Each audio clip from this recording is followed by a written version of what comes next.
Masjid ini kalau berfungsi dengan baik, maka akan menjadi sumber kekuatan, gitu kan? Kemudian apa? Mereka membangun masjid, ya, tandingan, kan begitu Pak ya? Dulu Pak, dulu. Kalau sekarang nggak ada masjid tandingan Pak ya? Ya, dulu. Maka disebutkanlah oleh Allah Ta'ala di dalam surat, ada yang masih ingat Pak? Di dalam surat At-Taubah ayat 107 itu kan? Ya, di mana di situ Allah katakan, A'udzu billahi minasy syaithanir rajim. والذين اتخذوا مسجدا ضرارا وكفرا وتفريقا بين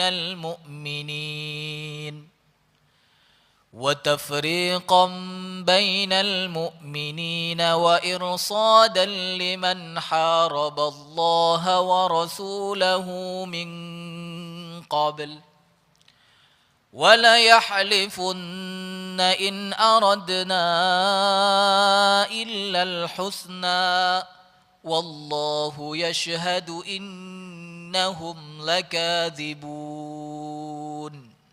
Ya. Jadi Allah katakan apa di situ, Pak? Ya, ada orang-orang yang membangun masjid. Ya, jadi setelah Rasulullah membangun Masjid Quba, membangun Masjid Nabawi sebagai sentral kebangkitan, sentral pendidikan, ya, mereka sadar itu. Maka mereka kemudian membangun. Disebutkan oleh ulama tafsir ada sekitar 12 orang munafik yang menjadi apa? Menjadi ya pembangun, ya, muassis masjid, ya, yang menjadi mudarat untuk kaum mukminin itu. Mereka membangun itu. Yang disebutkan di situ oleh Allah 4 fungsinya, Pak ya. 4 fungsinya. Yang pertama adalah dirar, kemudaratan untuk kaum mukminin. Yang kedua apa? Kufro. Ya, penyebab kekufuran terhadap apa? Terhadap kaum mukminin. Yang ketiga apa disebutkan di situ? Tujuannya adalah tafriqan bainal mu'minin, untuk memecah belah kaum mukminin. Ya. Yang keempat apa disebut? Irsadal liman haraballaha wa rasulahu.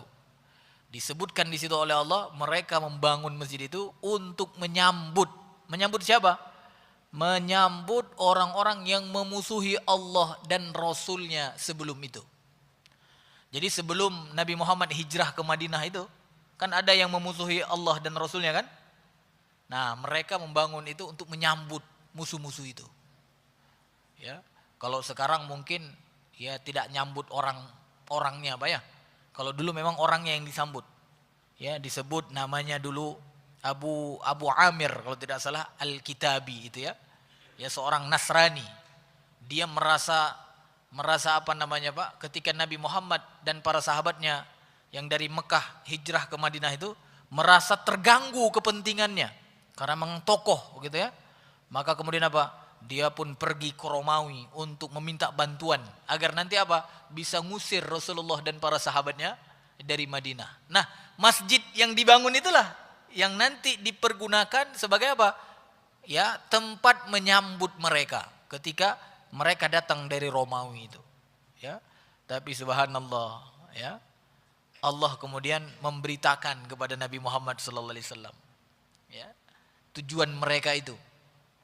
Ya, bahwa tujuan mereka itu walaupun mereka katakan kami menjadikan masjid ini sebagai apa? Sebagai yang menimbulkan kebaikan untuk umat muslim. Karena mereka dikatakan oleh Allah di situ kan, wala yahlifunna in aradna illal husna. Mereka bersumpah ketika mereka membangun masjid itu, mengelola masjid itu, tujuannya apa? Untuk kebaikan kaum mukminin. Mereka bersumpah itu. Ya, seperti sekarang kan kita lihat banyak juga seperti itu kan Pak ya. Kalau ada yang mengelola masjid, dia mengatakan kami ini menginginkan kebaikan untuk kaum muslimin yang ada di sini. Kan begitu kan? Tapi apa kata Allah di akhir ayatnya? Wallah yashhadu innahum lakadzibun. Ya, Allah bersaksi bahwa mereka itu adalah pendusta gitu ya. apa namanya, sungguh mereka itu pendusta. Jadi Bapak Ibu yang dirahmati Allah, ya, sampai kemudian apa? Ya, mereka pun pernah ngundang Rasulullah gitu, Pak. Subhanallah. Biar Rasulullah sholat di situ kan? Karena kalau Rasulullah sholat di situ nanti menjadi apa? Menjadi ikror gitu ya. Menjadi penguat. Oh, Rasulullah saja sholat di situ. Berarti apa? Berarti masjidnya tidak masalah. Ya, apa yang terjadi, Pak? Ya, ketika mereka mengajak Rasulullah, qadarullah Rasulullah saat itu sedang berangkat ke Tabuk. Ya, maka Rasulullah pun mengatakan kepada mereka, nanti kalau aku pulang dari Tabuk, aku sholat di situ, kata Rasulullah. Ya. Kenapa Rasulullah sallallahu alaihi wasallam katakan seperti itu, Pak? Karena memang Rasulullah nggak tahu tujuan mereka bangun masjid itu kan, nggak tahu. Karena Rasulullah itu manusia biasa seperti kita, nggak tahu yang gaib, kecuali yang diberitakan oleh Allah. Ya, kalau sekarang kan, ya, banyak juga yang masih meyakini, ya, Rasulullah mengetahui, tahu apa yang kita lakukan kan, ya.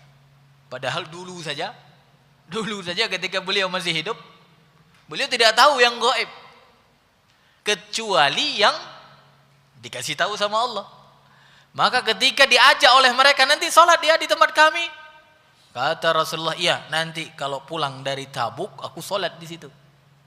Ya, mereka punya tujuan kan, ya, punya tujuan, punya misi.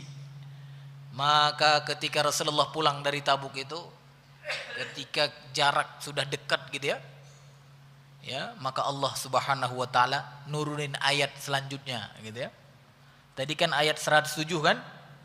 Nah, turunin ayat yang ke 108. Apa kata Allah di ayat 108 itu? La takum fihi abada, kata Allah. Ya. Jangan kamu sholat di situ selamanya, kata Allah. Ya, Pak ya? Ini dulu, Pak, dulu. Di zaman Rasulullah, Masya Allah. Di zaman Rasulullah ada orang seperti itu. Dahsyat nggak? Dahsyat, Pak. Ya. Jadi ada orang Muslim di zaman Rasul seperti itu. Ya, tapi Muslim yang munafik namanya. Ya. Jadi mereka membangun masjid untuk 4 hal tadi.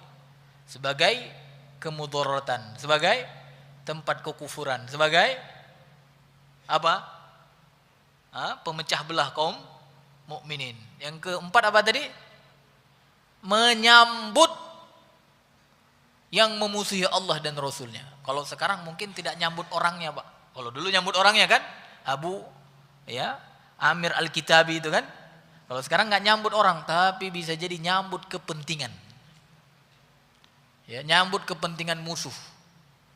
Ya, sehingga ya mungkin jadilah seperti Singapura, Pak ya. Kaum muslimin dipimpin oleh siapa, Pak? Muslim bukan pemimpin mereka hari ini. Dulu mereka datang juga ke masjid pakai peci itu, Pak. Ya, ada itu terkenal PM-nya itu ya. Mereka datang, Masya Allah, fotonya ketika mereka dulu di awal-awal berdakwah kepemimpinan gitu. Sehingga apa? Banyak orang yang tertarik dengan mereka. Akhirnya apa yang terjadi? Seperti yang kita tahu hari ini. Ya, ada orang-orang yang kemudian apa? Memberikan fasilitas untuk mereka. Dan hari ini kita pun melihat itu, Pak. Ya, mudah-mudahan kita tidak terpengaruh, Pak ya. Ada tokoh-tokoh Muslim yang sudah digandeng oleh mereka. Tokoh Muslim itu kemudian bawa mereka ke masjid-masjid, Masya Allah. Bawa ke organisasi-organisasi Islam besar. Ya, tentunya mereka punya kepentingan, Pak, punya kepentingan. Ya, karena memang Allah sudah katakan walan tardu ankil yahud walan nasara hatta tattabi'a millatahum. Mereka orang-orang Yahudi dan Nasara itu tidak akan pernah ridho sampai kamu ngikut ya millah mereka. Jadi Bapak Ibu dirahmati Allah, 4 hal ini ya yang mereka jadikan dari masjid itu. Ya, mudah-mudahan kita ini ya, karena kita kan tahu Rasulullah sallallahu alaihi wasallam membangun masjid itu bukan untuk itu, tapi apa? Untuk menjadi manfaat untuk kaum mukminin, untuk menjadi apa? Peneguh iman, untuk menjadi apa? Pemersatu kaum mukminin, untuk kemudian apa? Untuk kemudian ya menghalau kepentingan musuh Allah, kan gitu kan? Sedangkan mereka kebalikannya, Pak. Ya. Maka mudah-mudahan Bapak Ibu dirahmati Allah, kalau kita ingin ya belajar cara Rasulullah mendidik, maka kembali ke masjid, Pak, kembali ke masjid. Ya, dan bersihkan masjid dari 4 unsur tadi, bersihkan. Karena kalau ada di masjid 4 unsur itu, kemudharatan, kekufuran, ya, kemudian pemecah belah kaum mukminin, ya, dan kemudian apa? Menyambut kepentingan musuh, maka masjid itu tidak akan jadi sentral pendidikan, tidak akan jadi, Pak. Tidak akan jadi. Masjid akan tetap seperti itu, tapi masyarakatnya tidak akan terdidik, tidak akan terdidik. Dan tidak akan melahirkan apa? Melahirkan generasi seperti yang kita sebutkan tadi. Generasi emas di Madinah yang dididik oleh Rasulullah sampai menggetarkan 2/3 dunia, Pak. Masya Allah. Ya, Bapak Ibu yang dirahmati Allah, ya, mudah-mudahan kita semua ya kembali ke masjid, Pak, ya, kembali ke masjid dan didik generasi dari masjid, karena itu yang dilakukan oleh Rasulullah SAW di Madinah.